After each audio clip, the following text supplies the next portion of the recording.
ہمیں سوال یہ پوچھنا ہے کہ فوج اس کے اندر کیوں کودی ہے، اس میدان کے اندر اور باقی معیشت کے میدان میں قبضہ کرنے کے لیے؟ سر اس کا جواب جو ہے نا وہ ایک چیز سے صرف آتا ہے، میرے نیچے جو میرا ٹولہ ہے، جس کی طاقت سے مجھے طاقت ملتی ہے، افواج پاکستان، ان کا میں پیٹ اور منہ کیسے بھروں گا کہ وہ میرے خلاف نہ جائیں؟ یہ آپ کو بہت امپورٹنٹ سمجھنا ہے، اور یہ ہزاروں سال کا ایک ڈیلیما ہے ایک جرنیل کا، کہ میں اپنے جو نیچے میرے سپاہی ہیں وہ میرے خلاف بغاوت نہ کریں، ٹھیک ہے جی۔ تو یہ رومن لیجنیئرز جو ہوتے تھے وہ اس لیے لوٹ اور پلنڈر کرواتے تھے، غز جنگوں میں جاتے تھے کہ ہمارے جو یہ لوگ ہیں ان کے منہ بھرتے ہیں۔ افواج پاکستان اور افواج انڈیا میں جو فرق آیا وہ یہ آیا کہ چونکہ افواج پاکستان نے حکمرانی کی، چونکہ ان کے جرنیلوں نے مارشل لاء لگایا، اور چونکہ وہ 3 3 4 4 5 5 ایکسٹینشنیں لیتے لے 10 10 12 12 سال رہے، تو نیچے کے جو ان کے جرنیل تھے اور ان کے نیچے جو لوگ تھے ان کو خوش رکھنا تھا، تو انہوں نے ان کو پلاٹ دینے شروع کیے، ان کو زمینیں دینی شروع کی، ان کو پھر گھر دینے شروع کیے، اور جو کہ ضیاء کے زمانے میں بہت تیزی سے بڑھ کے مشرف کے زمانے میں یہ ایک مکمل ہو چکا تھا کہ میجر سے لے کر جرنیلی تک اب پاکستان کی معیشت جو ہے وہ بہت اس کا برا حال ہوگا، ٹھیک ہے جی۔ اگر معیشت کا برا حال ہے تو یہ ان لوگوں کے پاس پیسہ کہاں سے آئے گا؟ آپ کا جو بجٹ ہے جو آپ فوج کو دیتے ہیں، اگر اس کے اندر تنگی آنی شروع ہو جائے تو یہ پلاٹ کہاں سے دیں گے، یہ مراد کہاں سے دیں گے، یہ پیسے کہاں سے دیں گے، یہ بڑی بڑی گاڑیاں کہاں سے خریدیں گے، یہ بڑے بڑے 4 6 6 8 8 بیڈ روم کے گھر، یہ وی وی آئی پی میس، یہ بڑے بڑے ہسپتال، ان لوگوں کی تنخواہیں، یہ اے پی ایس کے اسکول، یہ یونیورسٹیاں، یہ چلائیں گے کیسے؟ پیسہ کہاں سے آئے گا؟ ریل اسٹیٹ میں ڈال رہے ہیں۔ اب وہ جو ہے وہ کب تک؟ تو انہوں نے کہا کہ یار یہ اب ہمارا جو ریل اسٹیٹ پر قبضہ ہے نا، ڈی ایچ ایز کا، آپ کو پتہ ہے 9 کورز میں سے 8 کوروں میں انہوں نے ڈی ایچ اے بنا دی ہے، سوائے منگلا کور کا بیچارہ کور کمانڈر ہے جس کے پاس ڈی ایچ اے نہیں ہے، شاید وہاں بھی بن جائے۔ منگلا گولف کورس انہوں نے بنایا، ادھر ملتان کا گولف کورس بنایا ہے اسرار بھائی، اس گولف کورس میں کسی کا دماغ خراب ہے ملتان کی گرمی میں گولف کھیلے، لیکن گولف کورس بنا کے اس کے ارد گرد یہ 500,000 گھر بناتے ہیں جو پھر یہ 8 8 10 10 کروڑ کے بیچتے ہیں۔ یہ گولف کورس صرف بناتے ہیں گھر بنانے کے لیے کہ لوگ خریدیں۔ یہ جو وار انہوں نے اب کیا ہے، انہوں نے کہا یار وہ اب ختم کرو ڈی ایچ اے والا، اب آ جاؤ یہاں ایگریکلچر کے اوپر، ادھر اب ہم قبضہ کریں۔ ادھر انہوں نے زمین قبضہ کی، زمین قبضہ کر کے ڈیل دو طریقے سے یہ پیسہ کماتی ہے فوج، جس کو انلیگلی میرے نظر میں ایک یہ کماتی ہے بیرونی کانٹریکٹس کر کے۔ اب آپ سوچیں کولیشن سپورٹ فنڈ جتنا پاکستان کو ملا وہ سارا افواج پاکستان کو ملا، اس لیے مشرف پریزیڈنٹ تھا۔ کیانی کے زمانے میں بھی کولیشن سپورٹ فنڈ سارا فوج کے آیا، 10 to 15 بلین ڈالرز کا جو کولیشن سپورٹ فنڈ تھا وہ حکومت پاکستان کے ایکسچیکر میں نہیں گیا، وہ افواج پاکستان کیا ہے، جس کی وجہ سے انہوں نے لوٹ مار کی۔ پھر یہ جناب سعودی عربیہ کو جو سیکیورٹی دیتی ہے ڈویژن ایڈوائزر، وہ پیسہ فوج لیتی ہے، حکومت میں نہیں آتا۔ قطر میں آپ نے جا کے ورلڈ ورلڈ کپ کپ، وہ پیسہ ایک تو یہ وہاں سے پیسہ کماتے ہیں، ٹھیک ہے نا، یہ بیسکلی کرائے کے گوریلی ہیں دنیا کے لیے، یہ اپنی سروسز آفر کرتے ہیں، ان کو پیسہ ملتا ہے، اس سے یہ پھر اپنے یہ بڑے بڑے، آپ سر کبھی تربیلا جائیں، آپ منگلا کے اندر جائیں، پروہیبٹڈ ایریاز ہے، آپ اندر جا نہیں سکتے۔ وہ ایک میرا دوست گیا کریم میں بیٹھ کے، تو وہ کریم والا اس کو کہتا ہے کہ شکر ہے سر آپ مجھے یہاں لے کے آئے، یہاں تو ہمیں جانے کی اجازت نہیں، مجھے تو پتہ ہی نہیں تھا کہ پاکستان میں اس قسم کے شہر ہیں، پروہیبٹڈ ایریاز ہیں ادھر۔ کیا آپ تربیلا جائیں، میں گیا تھا ایس ایس جی کی ریونین میں، خدا کی قسم مجھے لگا کہ میں کسی دبئی میں آ گیا ہوں، کیا سڑکیں، کیا لائٹیں، کیا گھر، کیا فلیٹ، کیا کچھ، اوہ ایس ایس جی کا ہیڈ کوارٹر ہے۔ تو ایک تو یہ یہاں سے پیسہ کماتے، اب دوسرا ان کا طریقہ ہے کہ جی ہم لوکل لوٹیں، لوکل تو یہ لوٹتے رہے ہیں ڈی ایچ ایز بنا کے، 80% آپ کو پتہ ہے پاکستان کی ویلتھ اسرار بھائی ریئل اسٹیٹ میں 80%، for every $100 $80 is invested in real estate, باقی $20 آپ کا پورا معیشت میں۔ اب انہوں نے کہا اور ادھر سے ہم ملتان کا ویسے ملتان کا جو ڈی ایچ ہے اس میں جو انہوں نے آموں کے باغوں کے ساتھ کیا ہے وہ میرا تو چونکہ وہ علاقہ ہے، مجھے تو یقین کریں ایسے لگتا ہے جیسے میرا دل کاٹ دیا گیا وہاں اتنا آپ کو پتا ہے کہ آم کا جو پودا ہے یہ بڑی محنت کے ساتھ اگتا ہے اور بڑی اس کی پرورش کرنی پڑتی ہے، بڑی برداشت کرنی پڑتی ہے، پھر جا کے اس کو کرتے ہیں اور یہ 70 80 90 100 سال تک چلتا ہے۔ ان پودوں کو ان جو پھل تھے وہ سارے کے سارے ختم کر دیے گئے اور ہزاروں کی تعداد میں ختم کر دیے گئے۔ اب پتہ نہیں پاکستان میں جو آم کی فصل ہے اس کا مستقبل کیا بنے گا۔ تو سر بالکل آپ سے کہہ رہے، اور یہ انہوں نے کیا کس لیے نا؟ اب پیسہ ان کو کس لیے چاہیے؟ پیسہ ان کو چاہیے کہ میں نے اپنی فوج جو کہ صرف میری جو وہ جس طرح مشرف نے کہا تھا میری کنسٹیچوئنسی میری فوج ہے، تو ہر آرمی چیف کی کنسٹیچوئنسی اس کی فوج ہے۔ آپ نے ان لوگوں کے منہ کو اتنا زیادہ خون لگا دیا کہ ان میں سے کوئی بندہ آپ کے خلاف بغاوت نہیں کر سکتا۔ میں آپ کو لیفٹنٹ جنرلز کا بتاتا ہوں، ان کے اندر بھی شودرا، براہمن، کشتریا اور اس قسم کی رینکنگ ہے۔ آپ کا جو لیفٹنٹ جنرل ہے نا، جو کور کمانڈر نہیں ہے، وہ ایک لوور لیول کا جرنیل ہے۔ جو آپ کا کور کمانڈر ہے جس کے پاس ڈی ایچ اے ہے نا جی، وہ بلند قسم کا جرنیل ہے، بیکاز اس کے پاس ڈی ایچ اے ہے، ڈی ایچ اے کے اس کو ایڈیشنل پلاٹ بھی ملتے ہیں۔ اور ایک میں آپ کو ایک بڑی انٹرسٹنگ انسیڈنٹ بتاؤں، absolutely 100% true. D H A کے پریزیڈنٹ نے اپنے آپ کو خط لکھا کہ جی میرا پلاٹ جو ہے فلانی جگہ پہ ہے، تو مہربانی کر کے آپ پریزیڈنٹ ہیں ڈی ایچ اے کے، یہ پریزیڈنٹ ڈی ایچ اے اپنے آپ کو لکھ رہا ہے، ہی از دا کور کمانڈر آف کراچی، خدا کی قسم اپنے آپ کو لکھ رہا ہے کہ مجھے فلانی جگہ پہ پلاٹ ملا ہے، وہ پلاٹ موزوں نہیں ہے، مہربانی کر کے مجھے پلاٹ جو ہے نا یہ کارنر والا دیا جائے۔ اور تو ڈی ایچ اے کا پریزیڈنٹ پھر کہتا ہے آپ مجھے آ کے ملیں۔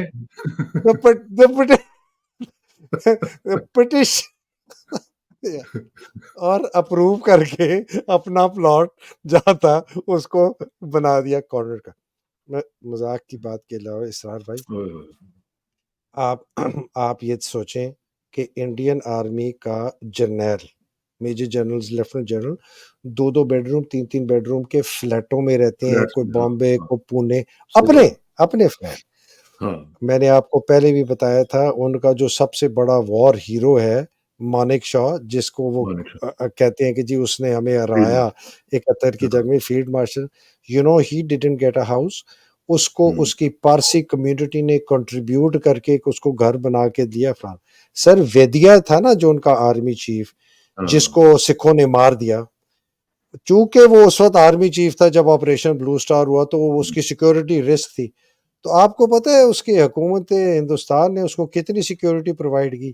ایک پولیس کا آدمی، ایک، اور وہ ایک 2 بیڈ روم اپارٹمنٹ میں رہتا تھا پونے میں، اور وہ پولیس والے کے لیے جگہ کوئی نہیں تھی، بیکاز اس اپارٹمنٹ بلاک میں کوئی سرونٹ کوارٹر نہیں تھے، یا شاید ہوں گے تو اس کے کوئی اپنا ہی بندہ۔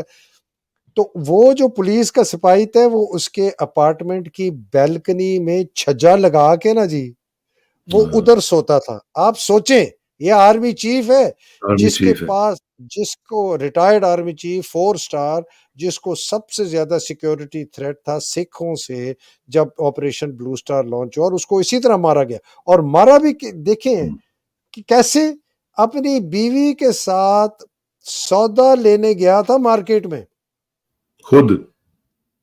خود بیوی کے ساتھ ادھر اس کو مارا۔ اس کی روٹین دیکھ لی ہوگی انہوں نے۔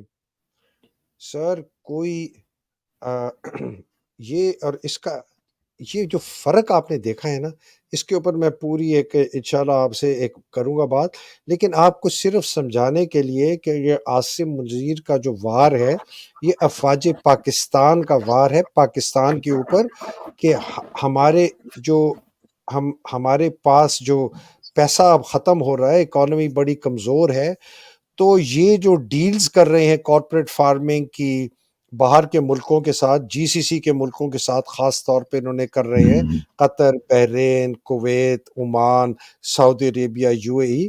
آپ کیا سمجھتے ہیں اس ڈیل کا پیسہ جو ہے وہ پیسہ سارا کا پاکستان کو سارا کدھر پاکستان کو نہیں ان ملے. ان کی جیب میں جانا ہے؟ کچھ جائے گا شاید ادھر۔ یہ جو ریکو ڈک کا بہت بڑا سکینڈل ہے سر، $1 ٹریلین سے زیادہ کی ویلتھ ہے، جو یہ کہہ رہے ہیں کہ ہم ان جی سی سی کنٹریز کے ساتھ، یہ سپریم انویسٹمنٹ فیسیلیٹیشن کاؤنسل کے جو 5 جز ہیں، defence protection, agriculture, minerals, I T. آپ نے منرلز رکھا، آپ وہاں سے یہ سارا فوج اس کو مینج کرے گی، سارے فوج کے انڈر یہ کانٹریکٹس ہوں گے، ساری چیز۔ دس از پاکستان کی اگر سب سے بڑی لوٹ اینڈ پلنڈر اس وقت شروع ہو گئی ہے ایٹ ارنسٹ، وہ افواج پاکستان نے شروع کر دی ہے، یہ سپریم انویسٹمنٹ فیسیلیٹیشن کاؤنسل کے تھرو، جس کے تھرو پہلا وار انہوں نے یہ آپ کی ایگریکلچر پہ کیا ہے۔ سر ان کا ٹارگیٹ ہے 4.4 ملین ایکڑ زمین لینے کا، جو مجھے ابھی تک بتایا گیا ہے۔ پہلے 1 ملین تھا، it is now increase to 4.4 million acre. آپ 44 تو 44 لاکھ ایکڑ. 44 لاکھ ایکڑ کی زمین۔ سر آپ کو پتہ ہے انڈیا نے، نہرو نے جو یہ میریٹوریس سروسز میڈل شیڈل ملنے پہ جو زمینیں ملتی تھی نا، ختم کر دی اسی وقت۔ یہ جس کی آپ بات کر رہے ہیں نا، وہ کون سے نریندر راٹھور، کیا نام تھا جرنیل اس کا؟ مجھے دماغ، نتھو سنگھ راٹھور. نتھو سنگھ راٹھور. نتھو سنگھ راٹھور۔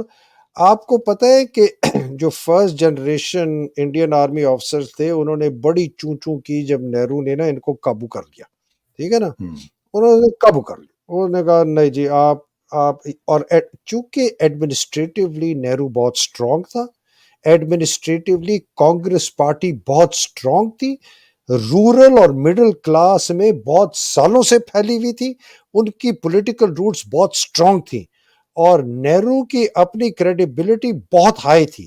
تو جو شروع نے لوگوں نے چوں چوں پی پی پاپا کی نا، انہوں نے اس کو فارغ کر دیا سب کو، ٹھیک ہے نا، جس طرح، اور مچھو چودھری جیسے لوگوں کو اس نے نا آگے آگے کر کے، کریاپا جیسے لوگ، تو اس نے انڈین آرمی کو بالکل ایک محکمہ کا کہ تمہارا یہ کام ہے، اس سے زیادہ تمہارا کام کوئی نہیں۔ That is why today the Indian Army is like an attached, is a department of the government of India. ان کا سر جو 1-on-1 سروس سٹرکچر ہے سیولینز کے ساتھ، ان کا بریگیڈیئر ڈپٹی کمشنر کے ساتھ تنخواہ ہے، ایگزیکٹلی سیم تنخواہ ملتی ہے، ایگزیکٹلی سیم پینشن ملتی ہے۔ ایک چیز شاید ان کو زیادہ ملتی ہے، اور ڈپٹی کمشنر کو کہ شاید حکومتی ہسپتالوں میں ملتی ہوگی، وہ یہ ہے کہ جی میڈیکل فری ہوتا ہے ریٹائرمنٹ کے بعد، اور پینشن ملتی ہے، اور سی ایس ڈی میں ڈسکاؤنٹڈ ملتا ہے۔ آپ کا میجر جنرل ان کے کمشنر کے رینک کے برابر ہے، اچھا رینک کے برابر پرکس میں ہے، لیکن آرڈر آف پریسیڈنس میں نیچے ہے۔ نہرو نے آرڈر آف پریسیڈنس چینج کر دیا، انگریز چونکہ تھا فوجی، اس کے لیے بڑا امپورٹنٹ تھا، انہوں نے فوجیوں کا آرڈر آف پریسیڈنس سیولین سے اوپر رکھا ہوا تھا، نہرو نے چینج کر دیا، نہرو نے کہا نہیں، major general order of president میں کمشنر سے نیچے ہے۔ یہ آپ امیجن کریں، یہ پروٹوکول وائز۔ تو جب آپ کسی محفل میں جاتے تھے تو کمشنر کی جگہ آگے، میجر جنرل کے پیچھے۔ یہاں آپ جاتے ہیں، ایس ایچ او جو ہے ادھر کا تحصیل کا یا ڈسٹرکٹ کا، وہ بیٹھا ہوتا ہے فرنٹ رو میں، اور جناب باقی جو کوئی لوگ ہوتے ہیں وہ پیچھے بیٹھے ہیں۔ ہماری تو یہ اتنا اچھی۔ تو سر میں یہ اتنا لمبی تمہید باندھنے کا، اسرار بھائی، مقصد بتانے کا یہ تھا کہ پاکستان کے اوپر افواج پاکستان کا جو قبضہ ہے، وہ قبضہ اپنے آپ کو سروائیول کرنے کے لیے، ملک کو بچانے کے لیے نہیں ہے۔ وہ استعمال ضرور کرتے ہیں اس کو کہ ہم جی ملک کو بچا رہے ہیں، ہم معیشت بچا رہے ہیں، ہم نے کشکول نہیں لینے، ہم نے کشکول توڑ دینے ہیں۔ یہ بیسیکلی اپنے آپ کو یہ اتنا بڑا سانپ ہو گیا ہے کہ اس کو خون، سر اس کو خون چوسنا ہے اپنے سروائیول کے لیے، ورنہ یہ مارا جائے گا۔ بیکاز ہمیں why is the Indian army جو ہم سے 4-5-6 گنا بڑی ہے، اس کے اندر کسی فوجی کو کوئی پلاٹ نہیں ملتا، کوئی گھر نہیں ملتا، کوئی مراحت نہیں ملتی، کوئی ایکسٹرا بینیفٹ نہیں ملتے، کوئی ریٹائرمنٹ کے بعد کوئی فوجی فاؤنڈیشن کی نوکریاں نہیں ہیں، کوئی امبیسڈر شپس نہیں ہے، وہ شاید ایک آدھی کسی کو مل جاتی ہو. نہیں سر، کچھ نہیں ہے. They finish. آپ گھر جائیں، آپ 40 ہماری طرح ان کا بھی میجر 40-45 سال میں ریٹائر ہوتا ہے، گھر وہ جاتا ہے. اسی لیے پھر پتہ وہ نہیں جو ایک دفعہ ہوا تھا نا، وہ ایک لطیفہ بھی آیا تھا کہ جرنیل ہو گئے تو پھر پاک فوج گیا ہو. وہ سر. جو سر انڈین جرنیل کی بیوی نے آ کے کہا تھا نا پاکستان میں. سر ان کے لوگ آئے تھے، میرے اپنے ایک رشتہ دار ہیں، بہت سینئر تھے، ان کے آئے یہاں ملنے کے لیے، کسی وجہ سے ان کی خاطر تواضع ہوئی، تو اس کے بعد انہوں نے ان کو بلایا ادھر. یہ سرونگ ہے، یہ اکراس دا بارڈر، لاہور کی بات کرو، رینجرز کی بات کرو. کہتا ہے جب ہمارے پاس آئے، وہ ہمارا تو ایسے تھا جیسے کہ کوئی اکبر بادشاہ کا محل. کہتا ہے جب ہم وہاں گئے نا، وہ لکڑی کی کرسیاں تے، لکڑی دی وہ چھوٹی بیت والی کرسیاں اور نارمل ٹیبلیں فلانا. تو کہتے ہیں ان کا جنرل بڑا ہنسا، انہوں نے کہا تم حیران تو ہوئے نے کہا ہاں ایسا ویسا ہے. تو سر بس یہی ہے نا، میں اسرار بھائی I want to make a point here. دیکھیں، اگر پاکستان نے سروائیو کرنا ہے تو یہ فوج اس طرح اتنی بڑی اور اس طرح قبضہ پاکستان پہ نہیں کر سکتی. یہ پاکستان کا گلا گھونٹ دے گی، بیکاز اس نے اپنے آپ کو سروائیو کرنا ہے. اس نے میجروں کو پلاٹ دینے، کرنیلوں کو، بریگیڈیئر کو، میجر جنرل کو.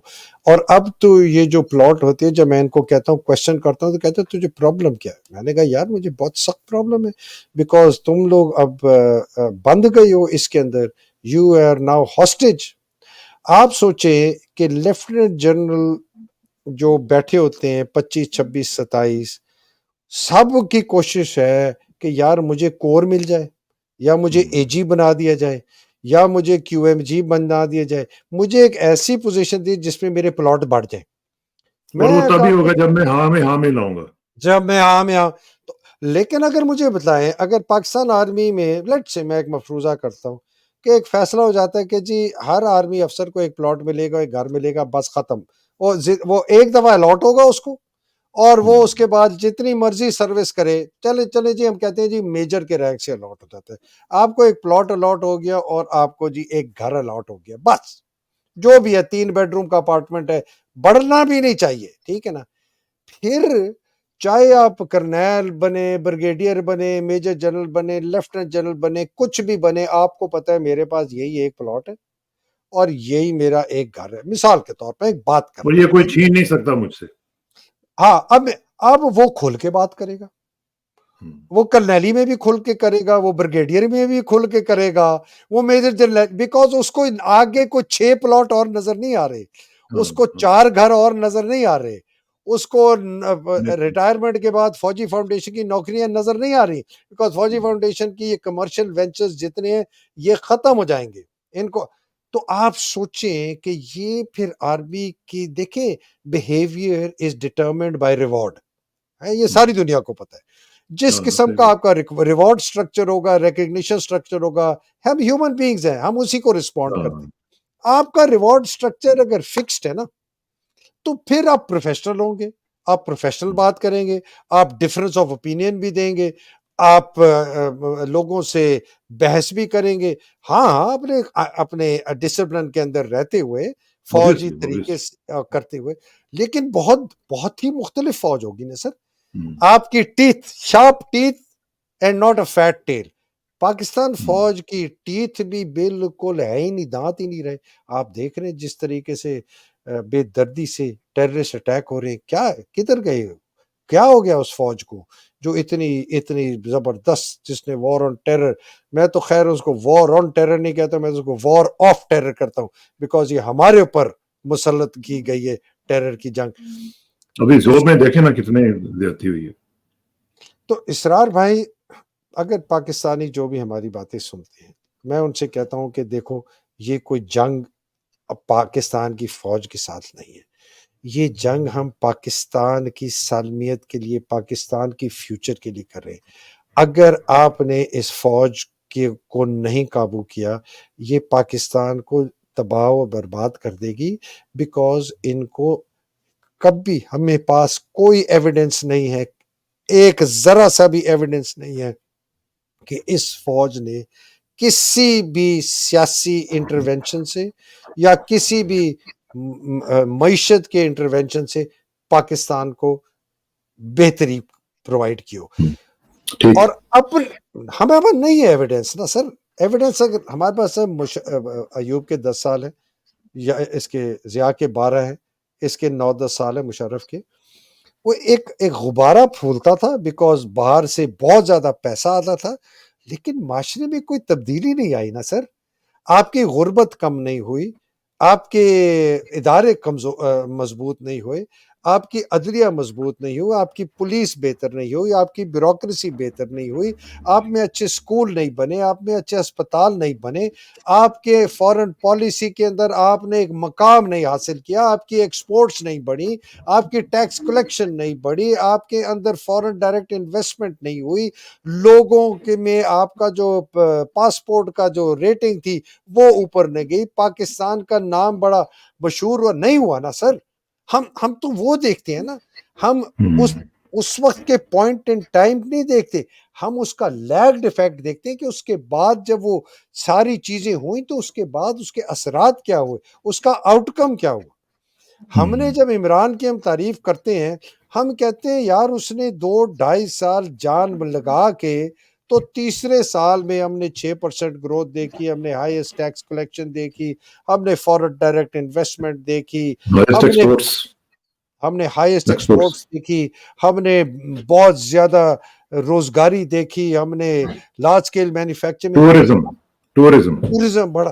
سر پاکستان کا وقار، بائی گاڈ، مطلب you felt proud of being a Pakistani with Imran as the prime minister. ٹھیک ہے، مطلب تو آپ اس کی اگر آپ برائیوں پہ چلے جائیں گے تو وہ ٹھیک ہے. ہم اچھا، آپ نے چونکہ ذکر کر ہی دیا ہے عمران کا، آخر میں صرف مجھے یہ تھوڑا سا بتائیں کہ یہ جو آج ہم نے دیکھا کہ تارڑ صاحب جو ہیں وہ ہر جگہ پہ پہنچے ہوتے ہیں جہاں پہ ان کی ہیئرنگ ہوتی ہے، اور اب ان کے جو وارنٹ بھی جاری کر دیے گئے ہیں. صبح انہوں نے الیکشن کمیشن میں بھی پیش ہونا ہے، وہاں پہ بھی یہ کوئی نہ کوئی وہاں پہ کچھ نہ کچھ کرنے کی پلان کر رہے ہیں. کوئی آپ سمجھتے ہیں کہ یہ کوئی سازش نہ ہو رہی ہو 9 مئی کی طرح کی، کہ پھر اس طرح لوگوں کو بلا کے کوئی اس طرح کا دنگا فساد کیا جائے اور اسی میں خدا نہ خواستہ کوئی کام کیا جائے؟ آج ایک جو اوپر سے بوتل گرائی گئی ہے یا گری ہے، وہ بھی دیکھیں نا ایک سیکورٹی لیپس ہے، اس میں کچھ بھی ہو سکتا تھا، کوئی کیمیکل ہو سکتا تھا جو اگر وہاں پہ ہوتا تو پتہ نہیں کیا ہو جاتا، خدا نہ خواستہ.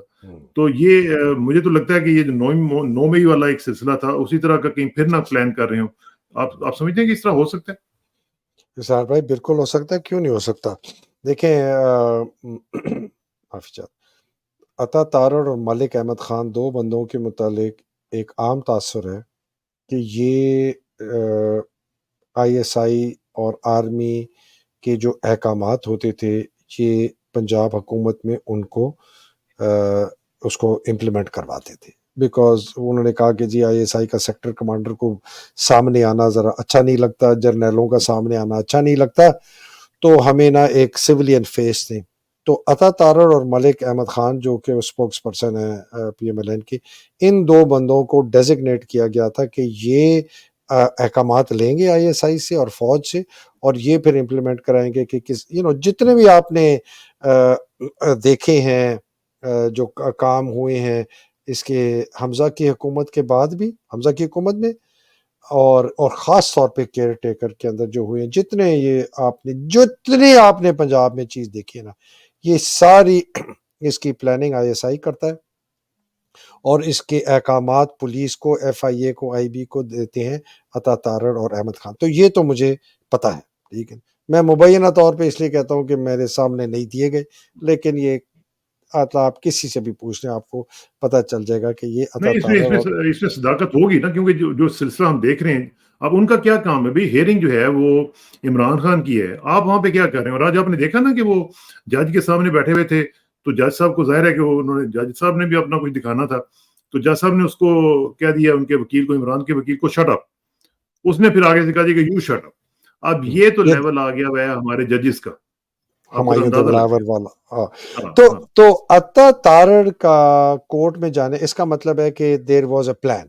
عطا تارڑ ایسی تو نہیں صبح اٹھا کے اچھا جی چلے جائیں گے، اس کا مطلب ہے کوئی منصوبہ بنایا جا رہا ہے. اس کا مطلب ہے کوئی، اگر اگر جو میری بات صحیح ہے، اگر عطا تارڑ ٹاؤٹ ہے آئی ایس آئی کا جو کہ ہے، ملک احمد خان ٹاؤٹ ہے آئی ایس آئی کا جو کہ ہے، تو اس کا مطلب ہے ان کو کہا ہے کہ یار تم اسے جاؤ رپڑ کرو، کوئی ایسے کراؤ، دنگا فساد کراؤ، لڑائی جھگڑا ہو، کوئی فساد ہو، لوگ پھر سے کوئی ایسا کرے. تو اٹ از ویری پاسبل. دیکھیں جی، بیکاز عاصم منیر کو مطلب مجھے لوگوں نے کہا کہ آپ اس کو دجال نہ کہا کریں. میں نے کہا دیکھو، میں نے اس کا نام دجال نہیں دیا، میں تو اس کا نام جو کہ اس کے اپنے کورس میٹس نے اسٹاف کالج میں اس کو دیا ہے ڈسیور. اس کا عربی کا ترجمہ دجال ہے، تو میں عربی میں اس کو دجال کہتا ہوں، انگریزی میں آپ ڈسیور کہہ دیں، اردو میں آپ کہہ دیں دھوکہ دینے والا. ٹھیک ہے نا، آپ تینوں نام آپ اس کو کہہ سکتے ہیں. میں تو اس کے اپنے فوجی بھائیوں کا نام. تو عاصم کا جو پلان ہے، اس کا پلان کی سکسیس جو ہے وہ ہے کہ افراتفری ہو. ٹھیک ہے جی، کسی طریقے سے الیکشنز پوسٹ پون ہو، کوئی ایسا، بیکاز وہ نہیں چاہتا کہ الیکشنز ابھی ہوں ستمبر دسمبر میں. حالانکہ ان لوگوں نے کمٹمنٹ دی ہوئی ہے امریکنوں کو. وہ کریلا بھی آج کل آیا ہوا ہے، پتہ نہیں وہ کیا کرنے آیا، یہی پوچھنے آیا ہوگا کہ تمہارے کیا ارادے ہیں، قابو کر لیا تم نے پاکستان کو، نہیں کر لیا، یہ وہ یہی پوچھنے آیا ہوگا اور کیا. بیکاز اس نے آگے جا کے رپورٹ دینی ہے. بائی دا وے کریلا یہ وہی بندہ ہے جس نے باجوے کو کہا تھا کہ ہم لو لانگر تمہیں سپورٹ نہیں کر سکتے اور تمہیں پبلکلی اناؤنس کرنا پڑے گا کہ تم ریٹائر ہو رہے ہو اور آرمی سیاست میں نہیں ہوگی. میں ویسے اور لوگوں کو بتا دوں کہ کریلا جو ہے یہ سینٹ کام کے چیف ہیں. یہ کئی لوگوں کو شاید جی نہ پتا ہو. جی کریلا، جنرل کریلا سینٹ کام کے چیف ہیں جو آج کل پاکستان آئے ہوئے، جی اور سینٹ کام کا چیف ہے جو ڈیل کرتا ہے پاکستان آرمی کے ساتھ. جی جی تو اور کریلا کے جو مجھے انہوں نے بتایا ہے کہ ان کی اپنی رپورٹ ہے کہ جو عاصم منیر ہے یہ ایموشنلی انسٹیبل آدمی ہے، اور اس کی بہت سیریس اینگر مینجمنٹ ایشوز ہے. یہ بھی ایک formal personality profiling Asim Munir کی ہے جو کہ سینٹ کام نے کی ہوئی ہے. مجھے سینٹ کام کے اندر سے ایک کسی صاحب نے آج سے کچھ چند مہینے پہلے یہ بات بتائی تھی. تو اب مجھے یہ بتائیے گا کہ یہ عطا تارڑ کی جو آپ نے بات کی، بوتل پھینکنا فلانا، ای سی پی نے اس کو کہا اس کو اریسٹ کر کے لاؤ، یہ کہاں پوائنٹ آؤٹ کرتے ہیں؟ یہ کس طرف ڈائریکشن میں لے کے جا رہے ہیں سرار بھائی؟ یہ لے کے جا رہے ہیں کہ کوئی ایسی چیز ہو جو پرووک کرے لوگوں کو، ٹھیک ہے نا، ایسی چیز کریں جو کہ انتہا بھی نہ ہو لیکن انتہا سے پہلے والی کوئی ایسی چیز ہو، اور ایسے لگے بھی نہیں کہ ہم نے کروائی ہے، یہ تو اتفاقاً ہو گئی، اور اتفاقاً سے پھر لوگ بھڑکیں گے، اور لوگ بھڑکیں گے تو باہر نکلیں گے، تو باہر نکلیں گے پھر افراتفری ہوگی، تو افراتفری ہوگی تو پھر پتہ نہیں کیا ہوگا، پھر ہم یہ کریں گے، وہ کریں گے، وہ کریں گے، اور اس طریقے سے ہم جو ہے جی الیکشنز کا پوسٹ پونمنٹ یا اس کے اندر ہم کریں. یہ میری نظر میں اور میں اسی ماحول میں آپ نے دیکھا ہوگا کہ آج ایک رپورٹر صاحب جو ہیں انہوں نے بدتمیزی کی ہے عمران خان صاحب کے ساتھ. مجھے تو یہ نہیں سمجھ آتی کہ بھئی اپنی اوقات دیکھ لو یار، فار گاڈ سیک. ابھی پیدا ہوئے اور ابھی کس کے ساتھ جا کے تم یہ اس طرح کی حرکتیں کر رہے ہو؟ مطلب کوئی لیول ہوتا ہے. مطلب جرنلزم تو پتہ نہیں کن لوگوں کے ہاتھ میں آ گئی ہے. یقین کریں مجھے بڑا دکھ. ہم نے تو جو بات کل کی تھی اور ہم کافی عرصے سے کرتے آ رہے سار بھائی، وہ ہے کہ اخلاقیات کا جو ملک میں اخلاقیات تباہ ہو چکی ہے. ویسے میں آپ کو ایک ہوپ فل سیناریو بھی دے سکتا ہوں، بہت ہوپ فل. وہ یہ ہے کہ اخلاقیات کو تبدیل کرنا جنریشنل ایشو ہے یہ، بیکاز اس سے ہمارے گھر کی تربیت، ماؤں کی تربیت، باپ کی تربیت، اسکول کا نظام، ماحول، محلے کا، لوگوں کا، یہ بہت بڑا مشکل کام ہے، جنریشنل ہوتا ہے. لیکن بیہیویئر جو ہے نا، رویہ، وہ ایک دن کا کام ہے، اس میں آپ کو جنریشن نہیں چاہیے. سوسائٹی کو پہلے ٹھیک کرنے کے لیے آپ کو اس کا بیہیویئر اور رویہ چینج کرنا پڑتا ہے. رویہ میں اور پھر بڑا سمپل اگزامپل دیتا ہوں.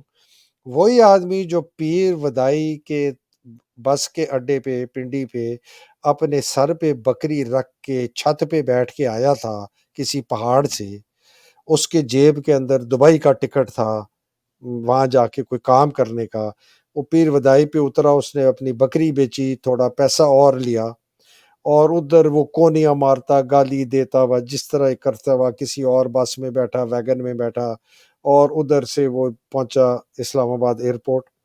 اسلام آباد جب ایئرپورٹ پہنچا تو اس نے دروازے میں اندر جا کے پولیس والے روک لیا، ایسا نے کیا ہے، دکھاؤ پاسپورٹ، اس نے دکھایا، اندر گیا، وہ دیکھا جی سارے لوگ ادھر ادھر پھر رہے، کچھ سمجھ نہیں، انہوں نے کہا جی ادھر جائیں، وہ لائن میں کھڑا ہو گیا، لاگ میں جا کے پاسپورٹ دیا، تصویر کھچائی، جہاز میں بیٹھا، 2.25 گھنٹے بعد دبئی پہنچا، بالکل سد لکیر میں، لائن میں، ہاتھ میں پاسپورٹ، جا کے کھڑا ہوا چپ، ایسے ہے کہ جیسے ساری زندگی وہ کیوز میں وہ کھڑا لائن پہ رہا ہے، لائنوں میں کھڑا رہا ہے۔ جیسے وہی بندہ جو 4-5 گھنٹے پہلے ماں بہن کی گل، ادھر بالکل بکری کو نہیں، اس کو مارا، اس کو مارا، یہ بیہیویئر ہے۔ میں مطلب آپ کو بتاتا ہوں نا، ہم جب پی ایم اے گئے اسرار بھائی، اگر آپ ہمیں نا، جب ہم گئے نا تو میں دیکھا ادھر ادھر لوگ، کسی نے اتنے بال لمبے، کسی نے بیل باٹم میں پہنی ہوئی، کسی نے پھول والی قمیض، کسی کے چھوٹے بال، کوئی جناب ٹیڈی شوز، اتنی مونچھیں بڑی، کوئی سیپلی داڑھی۔ آپ 2.5 گھنٹے بعد ہمیں دیکھتے، 2.5 گھنٹے بعد بال کٹے، نیچے کالج بوٹ، نکر پہنی، اوپر جناب ٹی شرٹ، بیگ سیچل، اور نعرے مارتے ہوئے، یس سر، نو سر، السلام علیکم سر، ادھر بھاگ ادھر بھاگ۔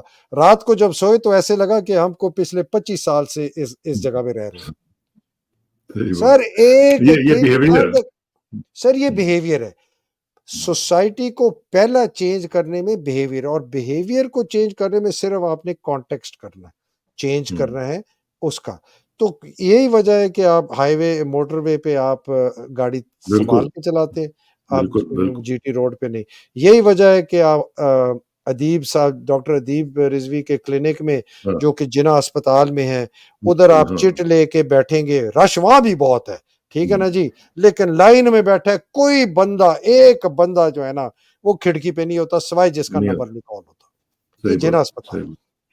تو یہ چینج کوئی ہو سکتا ہے نا، ہمارے یہاں بھی ہو سکتا سر، میں بتا رہا ہوں، یہ میں 30 سال سے میں یہی کرتا رہا ہوں سر، میرا پیشہ ہے human behaviour transformation and change management in organisation. ہے۔ ہمیں کوئی فرشتے نہیں چاہیے ہوتے، ہمیں صرف جو ہے نا کانٹیکسٹ کریٹ کرنا ہے، ریوارڈ سٹرکچر کو چینج کرنا ہے کہ کس بالکل، چیز پہ تمہیں ریوارڈ ملے گا۔